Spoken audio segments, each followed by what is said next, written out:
All right, guys, so once again in this problem we're asked to write an equation. And in these equations, of course, we go straight to our formula chart and look at what forms of equation we have. We have y equals mx plus b, which is not going to help us too much because we would need to know the y-intercept. And neither of those 2 points are the y-intercept. So I think we can eliminate using that formula. But point slope formula, y minus y1 equals m parentheses x minus x1, all it requires is a point and a slope. We have a point, we have 2 of them to choose from, but we could get the slope from those 2 points as well. So what I'm going to do is I'm going to take those 2 points and make them into a table. Okay?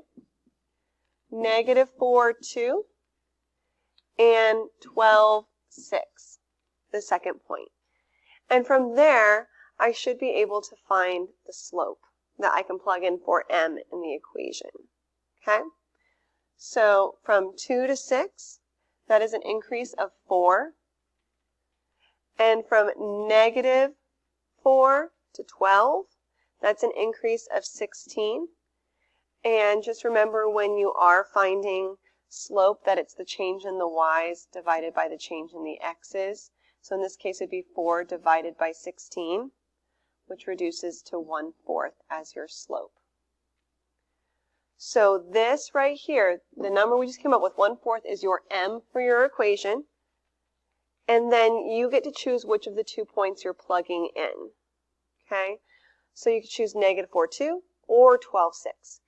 So I'm going to choose 12, 6. This is my x1 and this is my y1.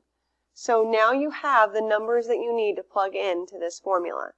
Okay, they're right here. That's your x1 and your y1. And right here, that's your slope. So now use those things that you have and plug them into the equation.